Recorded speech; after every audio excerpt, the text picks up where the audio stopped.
Um, and this chapter you have already done in class 11, that is banking system, and you already know what are the functions of commercial bank and central bank.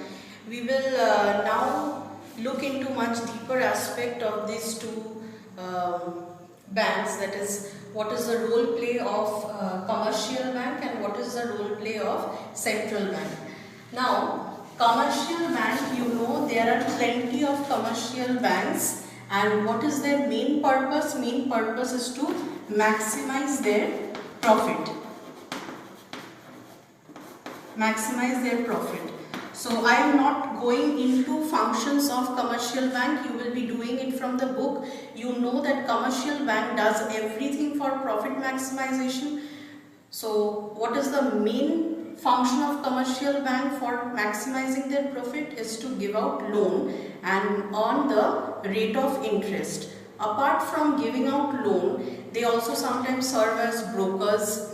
They buy shares on the behalf of the customers, which we all call agency function, and they sometimes keep our assets, our valuables and gold items, property, will. So commercial banks has a lot of functions, and all the functions they direct at maximization of profit, out of which this is the main function to maximize their own profit, that is credit. They serve as credit creators of the economy. They give loan to the economy, to the people of the economy. They increase the money supply in the economy by giving out loans. And what is the main function of central bank? Every country has only one central bank which heads all the following commercial banks under it, and they regulates the function of the commercial bank. So that is why it is known as rightfully the father of the entire banking institutions. And their main job is to control the credit flow. That means loan is given by the commercial banks and central bank controls the flow of loan.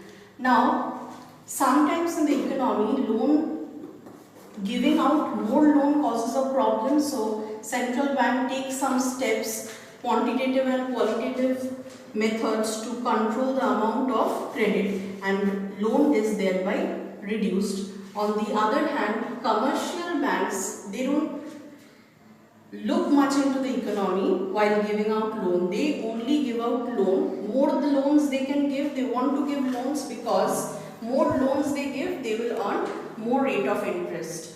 But central bank looks whether optimum amount of loan is sanctioned or not. That is, if loan in the economy is too high, people will be having a lot of money supply, that will create a set of problem for which it should take step to reduce the loan.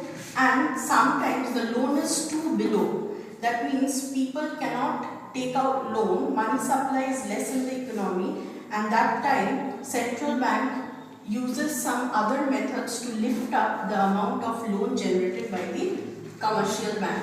So as of now, it has to be clear that commercial bank does everything to maximize its profit. There are many functions, but out of that they serve as credit creator or loan creators in the economy, because this is the main function which helps the commercial banks to earn profit. And central bank's main function, it heads all the commercial bank and regulates its function by controlling, serving as controller of credit. That means how much loan is given out in the economy, it is controlled by the central bank. Now, today we will be doing, in the first video you will be getting much more knowledge about the commercial bank. So, commercial bank, you know, we deposit the money with the commercial banks, and the commercial bank uses the money. It does not keep the money. If it keeps the money and does not use for loan, it cannot be called a bank. We deposit in the commercial banks, and the money is used by the commercial banks to give out loan, and in return they earn a interest income, which is the profit of the commercial banks. Okay, now what is primary deposit? Now when we go to the commercial banks, suppose this is one commercial bank, we are going and depositing our own money. So when we deposit our own money, there is an account opened in our name, and that account is known as primary deposit account. So when we are going with our own initiative to keep our money in the banks, that is known as primary deposit account. And that is known as passive transaction, because here in the chapter we will do everything on behalf of the bank. So here bank doesn't play any role. They don't come and ask you to open an account. So we are going by our will. We can go to any of the commercial bank. There are so many banks. So when anything we are doing on our part and commercial banks have least role play, we call it passive transaction, because the banks have very less or nothing with this account, because they are not the initiator to open this account. It is we who come to deposit. It is we with our initiative we open this account. This is known as primary deposit with the banks, and it is passive transaction because bank's role play is minimum. Now in this case what happens? Money supply remains unchanged. Now why money supply remains constant or unchanged? Because we are the non-bank public. We are not associated with the bank. The money was with us. We have just circulated the money and the money had flown to the banks. But the net, there is no increase or decrease in money. So the money supply remains constant. Only what have changed? It was with us, the non-bank public. It has moved to the bank. So money supply is constant in this case. Now we will go to the next concept, which is known as secondary deposit. Now here what happens? Bank when tries to give loan, if somebody comes up for a loan, the bank doesn't give without the knowledge of the customer. So the bank will want that customer to open an account in that respective bank, and for giving out loan, the bank doesn't give it for free. So a certain kind of asset has to be mortgaged against the loan. So asset mortgage, this is also known as margin requirement. We will study this later on, what is margin requirement. Now in short I am telling you that if the bank, if you are going and wanting a loan of 1 lakh rupees, the bank will want you to keep an asset worth 1,20,000 rupees. Now why 1,20,000 rupees bank will want? They will keep much more than the amount they are giving it to you. For example, if you turn out as a loan waiver, loan waiver means if you don't repay to the bank, bank will use your asset as if it now belongs to the bank's property. So the bank keeps an asset worth 1,20,000 because you know gold's valuation fluctuates. So even if the gold value drops and it becomes 1 lakh also, the bank is losing nothing. Whatever it has given out, it has earned the same amount. And if the gold value does not drop, it is like you are not giving back the loan, but they have got their principal amount as well as the interest. So margin requirements are generally kept higher than the amount of loan generated by the banks. Margin requirement means the value of your asset. What should be the value of your asset, which differs according to the loan amount which you are asking for. Now in this case, when the bank is giving you loan, they will open an account with their own initiative so that you can keep your asset with the bank, and they will be passing on money through that deposit.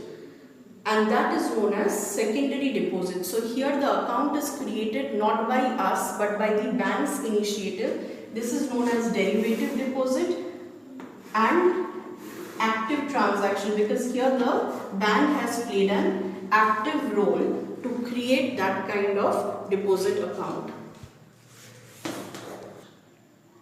Okay. Now, once you can understand the concept of primary and secondary deposit. Primary deposit is when we are going and keeping money with the bank, and you should know that it is demand deposit. Demand deposit means we can withdraw our money anytime from the bank. And due to this option of withdrawal present, we keep our money because we know anytime when we need, we can take it from the bank. Now, how much loan or credit is created by a single bank? Suppose this is bank A. A person is going and depositing rupees 10,000. So he is going with his own initiative. So he is depositing the money with bank A, and he knows that anytime if he wants back the money, he will be getting it. He can withdraw. And bank A also knows that this is a kind of primary deposit which has to be given when the person demands. Now, this is the entire amount which now the bank A has received. Now the question is, will bank A give the entire 1,000 rupees as loan? Because we know that whatever money we keep in our deposit account, the bank uses it for giving out loan. That means it creates a secondary deposit account or derivative deposit account through which it gives out loan to the customers. But the bank A knows that this person can anytime want back the money, either the full amount, or he might be taking in installments, like out of 1,000 rupees, suddenly he goes to the ATM and demands, withdraws 200 rupees. So anytime this person can withdraw the deposited amount. But the bank knows, like him, there are many depositors who are deposited with bank A. Bank knows through the past history that every customers, they do not come and claim their money every day. So it keeps a fraction of the money as reserve money so that it can give out to the depositors whenever they demand. So this fraction of money, or the money which the bank has to keep as reserve to meet the requirements of the customers who have deposited with the bank, this reserve is decided by the RBI. That means the central bank. Central banks, so for example, if we take, it has kept 10%, it has given 10% should be the reserve requirement. That means bank A, after receiving 1,000 rupees as primary deposit, he cannot loan out entire money. He has to keep a reserve in order to give back the money whenever the depositors ask, and the RBI has fixed what should be the reserve percentage, 10% out of the total. So if we take out 10% out of the total,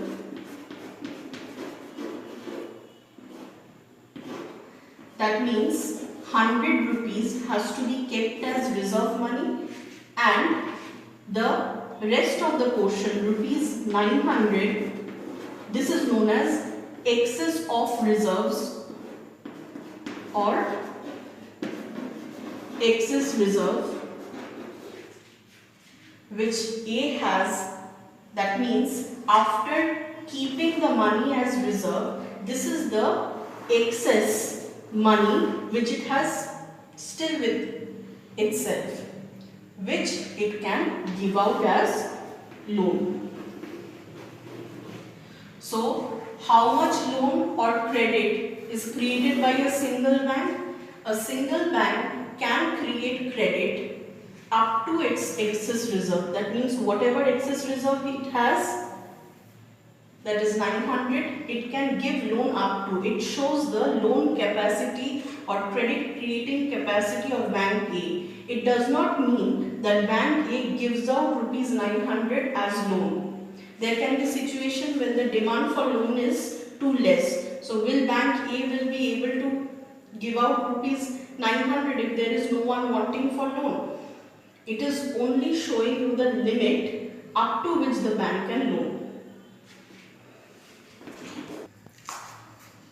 Now this is a very important segment, how much credit can be created by all the commercial banks together. Now before this, what I said, how much credit a single bank can create? It can create credit up to its excess reserve. That means after keeping aside the reserve money to pay all the depositors if they ask for it, the extra cash with the bank, they will be using it for loan, which is known as excess reserve. Now this question is different. How much credit means loan, can be created, generated by all the commercial banks taken together? That means if you take all the commercial banks A, B, C, D, what is the total amount of loan that has flown in the economy?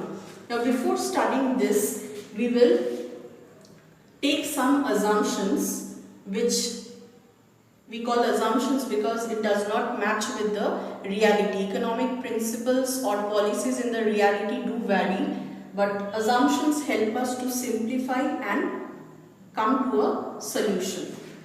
Now what is the assumption? Reserve ratio of all the banks is same. That means A, B, C, D, whatever they get as primary deposit, they keep the same percentage. For example, 10%, all the banks keep 10% reserve money. So reserve ratio of all the banks is same and it is fixed. RBI, you know, RBI changes the reserve. What I said, this reserve, how much the bank will keep with itself and how much it can loan. This percentage is fixed by central bank or RBI. Now RBI can fluctuate anytime this reserve ratio. So for simplicity, what we assume that the reserve ratio is fixed by, that means RBI is not changing it, and all the banks have the same reserve ratio. That means bank A also, when it receives primary deposit, keeps 10%, B also keeps 10%, C, D, everyone acts alike. Then bank give loan equal to its excess reserve.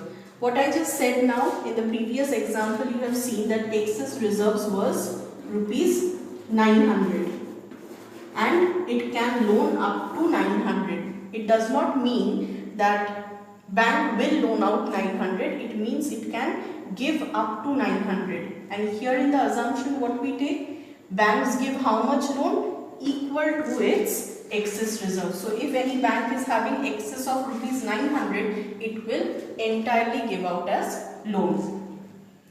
Then non-bank public, that means we general public, we take loan and have saving habit. So if we take loan and we use the money, it is actually not going into any other bank. For example, if I take loan for a certain purpose, suppose for buying car. So when I buy the car, I get the car and I give the money to the company. So if the company uses the money, it will be not going to any other bank. So we are taking as if everyone has saving habit. So whatever, suppose if I have taken 7 lakh loan and I have made a payment of 7 lakh, the bank, the company, car company is going to keep the entire 7 lakh in the bank. Okay. And excess reserve of one bank is equal to primary deposit of another bank. So if suppose bank A has rupees 900 as excess reserve, it will give out loan. Now this loan will be acting as primary deposit of another bank, means suppose I am taking this loan from bank A. Why I am taking loan? Not because of fun, I am taking it for a certain purpose. So when I take this loan and I give it to somebody, that person goes to another bank, he keeps the money, so with his own initiative. So that is known as primary deposit. So whatever excess reserve of one bank, after giving out loan, after transaction, it is actually serving as primary deposit of some other bank. Now you have to keep these assumptions in mind because we will be doing the main theory over here. Okay, here I have taken 4 commercial banks A, B, C, D. Now, A bank has got excess reserve. Excess reserve means it has received primary deposit. Out of primary deposit, it has to keep the reserve according to the reserve ratio fixed by RBI, and after deducting that, whatever is remaining we known as excess reserve, which it can use for loan. So A has excess reserves of rupees 100. That means it has left out with rupees 100 to generate or create loan. Now, when bank A wants to loan it out, suppose T is the person who is in need of a loan. So A will create a derivative deposit or a secondary deposit account in the name of T, and through that account T is going to mortgage the asset and going to take the loan from bank A. Now T has taken this loan of rupees 100. What we have assumed? We have assumed that whatever is the excess reserve of the bank, it loans out the entire amount. So T takes a loan of rupees 100, the entire amount, and T uses it for some purpose. It buys something, for example, it buys something and it pays to U. U is another person. So T takes the commodity from U, and the money which it has taken out as loan to buy something from you, it pays the money to you. So on one hand goods are flowing and on the other hand money is flowing.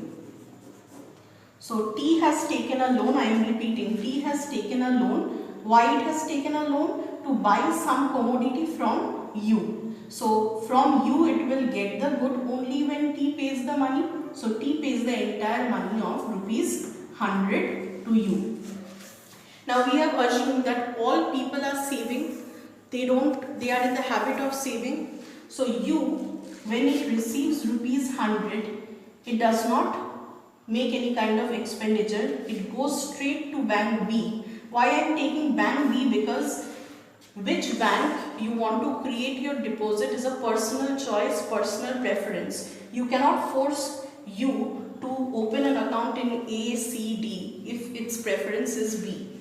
So U is depositing the entire rupees 100 with bank B.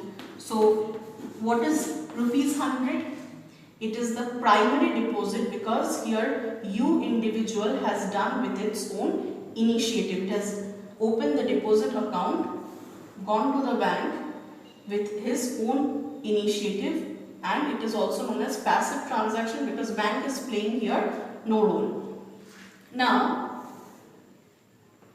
so the excess reserve of bank A, with bank A, which it uses it for loan purpose, serves as a primary deposit of bank B. Now it is a channelized effect. You have to listen very carefully over here. Now, can bank B loan the entire amount? No, because it has to keep a certain part as reserve money to pay to its depositors whenever they demand. And what is the reserve ratio? I already said that reserve ratio is fixed by RBI, and it is same for all the banks. We will every time take the reserve ratio same. For example, RBI has fixed 10% reserve ratio. If it fixes 10% reserve ratio, that means 10% of the primary deposit bank B has to keep aside. So what is 10% of 100?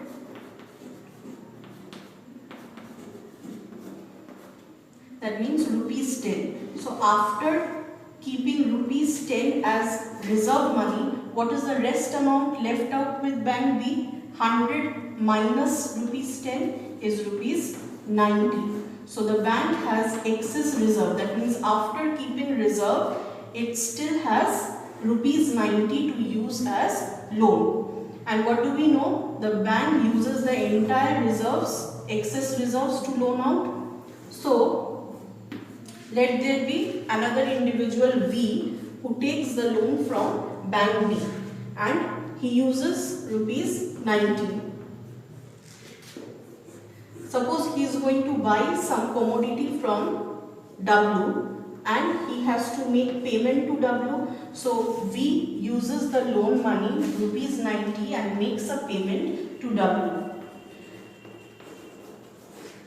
Now we know all are in the habit of saving, so W will not use the money, it will straight away go to bank C and open an account and deposit the money. So rupees 90 serves as primary deposit for bank C. So you can see from here that excess reserve or whatever loan is given out by bank A is nothing but the primary equal to the primary deposit of the next bank. Similarly, whatever excess reserve bank B has got, it is going and becoming a primary deposit of bank C. Now bank C also does the same thing. It has to keep 10% reserve money. So 10% of 90 is rupees 9, and what is the excess reserve which it can use as loan? 90 minus 9 is rupees 81, which it is going to loan out.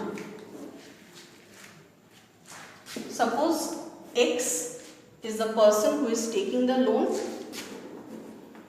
Y it is taking the loan. X has to make some monetary payment to Y because of some favor from Y. So rupees 81 goes to Y. Y straight away goes, because of his saving habit, he keeps the money deposited, primary deposit, in bank D. Bank D also does the same job, keeps 10% as reserve, that is 10%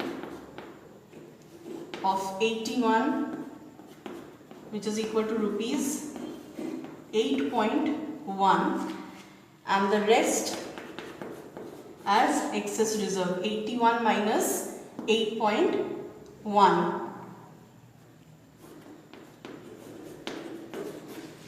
That is 72.9 rupees.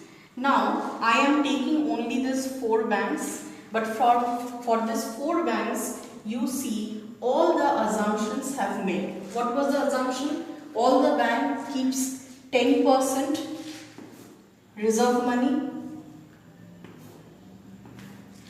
which is fixed by RBI, and whatever is the loan capacity of the first bank, it goes and becomes the primary deposit of the second bank. Here also loan capacity is 90, it becomes the primary deposit with the third bank.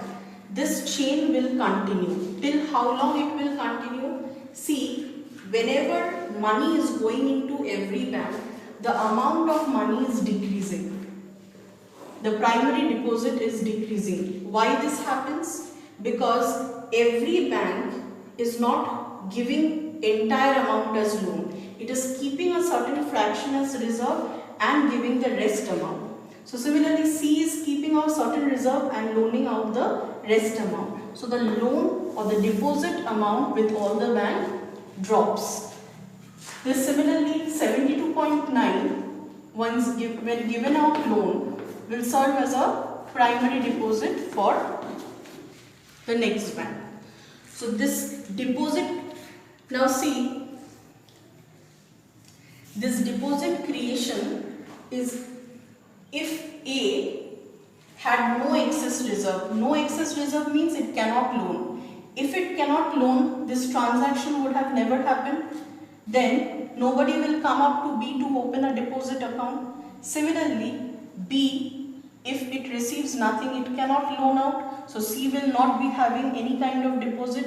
So no other bank should have received the deposit and no other bank would be in a position to give out money as loan. So this is known as the initial amount, initial excess reserves by one bank, which has created multiple expansion of deposits with the other banks. But one thing you can see that all the deposit amounts are decreasing, and how long it will continue? Till it falls to 0. Bank A has received a primary deposit higher, so it has a excess reserve of rupees 100.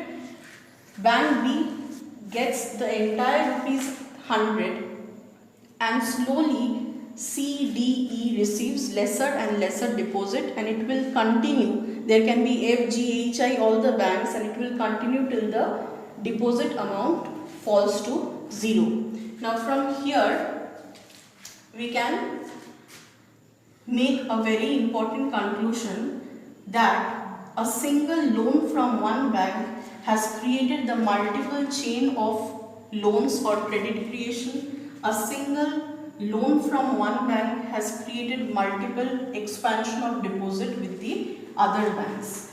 But how much multiple expansion is possible?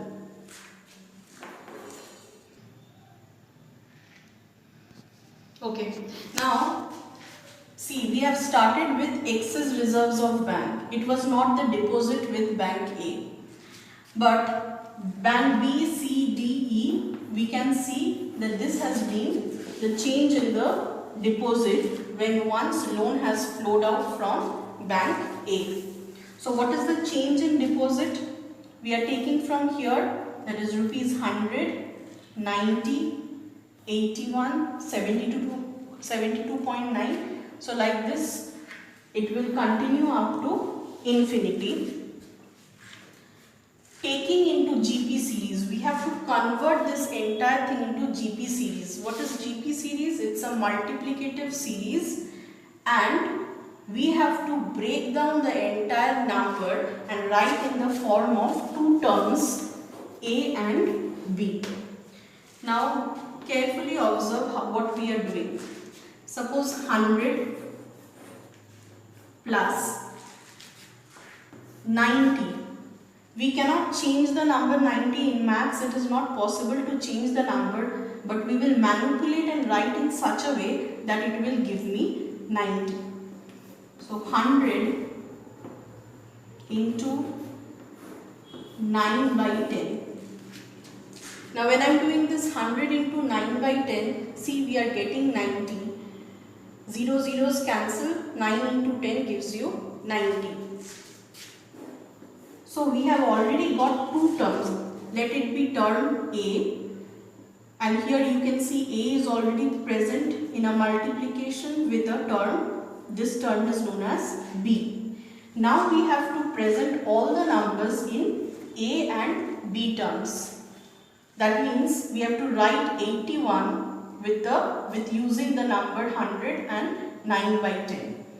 So 100 into 9 by 10 square will give you 81. I am just showing over here simply 9 square means 81, 10 square means 100. It will cancel and give you the same number 81. Plus 72.9 you will get. Again, you cannot write the number, but you have to write in the style of A and B. Terms will be only present. So 100 into 9 by 10 whole cube. When you do cube, this will be 100 into 9 cube is 729. 10 cube is 10 into 10 into 10, 1000. Zeros will cancel, 2 zeros. So 729 divided by 10 means, if I write in decimal, it will be 72.9, giving me back the number. So like this it will continue till infinity.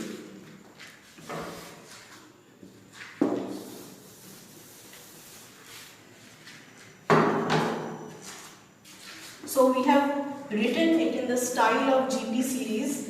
See, this is A plus this is A into B plus A into B square plus A into B cube plus continuing till infinity.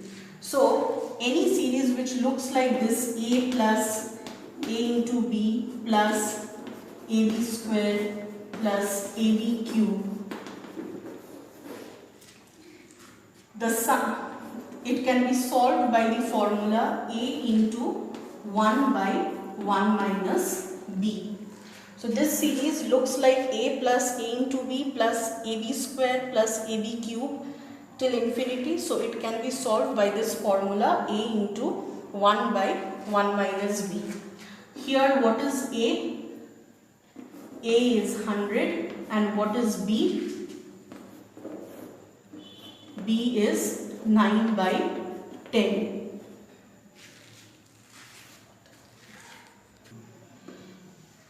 Okay, so according to the GP series, this is the method of solving. A into 1 by 1 minus b. Here a was 100 and b is 9 by 10. We are simply writing, as you solve the sum, you have to do like that. I have written it over here, 100 into 1 by 1 minus 9 by 10, which is nothing. If you solve it, it gives you 1 by 10. And if you do the reciprocal, it will give you 10. So 100 into 10 is equal to rupees 1000. It means that a single excess reserve generated by bank A, that is rupees 100, can create a multiple expansion of deposit or multiple expansion of credit in the entire economy, taking all the banks together, rupees 1000.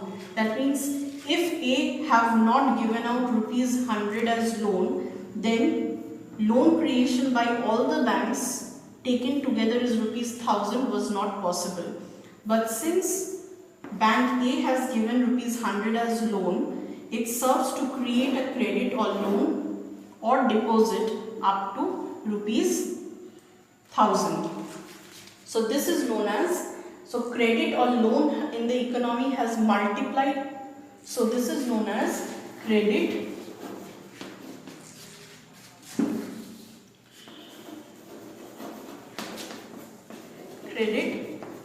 multiplier.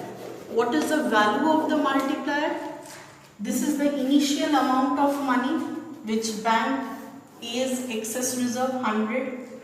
It has multiplied 10 times. So if bank A is giving out loan 100, it is multiplying 10 times and generating a loan of rupees 1000. So the multiplier value over here is 10. That means loan has multiplied 10 folds or 10 times. And this is the initial amount. Now, again one relation I will try to tell.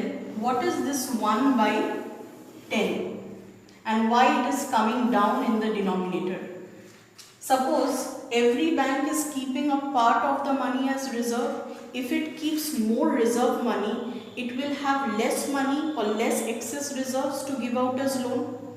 So this is nothing but equal to reserve ratio. What was the reserve ratio taken over here? 10% for all the banks, which is equal to 10 by 100. If I convert the percentage into fraction, it is coming 1 by 10. So this entire thing is nothing but the reserve ratio, and you can see in the credit multiplier, how can you find it? It is the initial amount into 1 by reserve ratio. Now that means credit multiplier has inverse relation with reserve ratio. Why inverse ratio? Why inverse relation? If reserve ratio goes up, that means RBI strictly tells you to keep more as reserve money. Bank will be having less of excess reserves to loan. Automatically the credit multiplication or loan multiplication in the economy will fall. But if the reserve ratio decreases, it means if reserve ratio is less, banks have to keep less amount of money with themselves. It will have more of excess reserves, so more loan can be created. So can you see that both the arrows movement are in opposite direction, means inversely related. So credit multiplier is given by 1 by reserve ratio. This is the initial amount, how many times it will multiply or how many times more loan can be given out. 1 by RR times. What is RR? Reserve ratio. If this ratio is higher, loan generation will be less. If this ratio falls, loan generation will be more. And this multiplier value is derived from this portion, that is 1 by 10 is giving you how many times it will be multiplied. So credit multiplied is nothing but 1 by reserve ratio. It is inversely related, that's why we are having it. So from here we can get two things. If the initial amount is more, that means if bank A, instead of having rupees 100, it has rupees 1000 as excess reserve, then also the multiplication will give you more amount of credit. Suppose instead of 100, if I take bank A's excess reserve, for the starting amount of loan with what it started was much more. So 1000 into 10 will give you 10,000. So loan generation of rupees 10,000 would have been possible. So initial amount and credit creation is directly related, credit multiplier. If the initial amount increases, the credit in the economy will be increasing. Multiplicative relation. So if this increases, the overall loan creation will increase. And what is the relation with reserve ratio? Inverse relation. If reserve ratio increases, loan will be less, credit creation will fall. If suppose RBI changes the reserve ratio to 20%, what will be the multiplier value? I am finding it over here. Suppose the initial amount of loan is 100 and the reserve ratio is 20%, which means 20 by 100. If I convert into fraction, so it will be 1 by 5.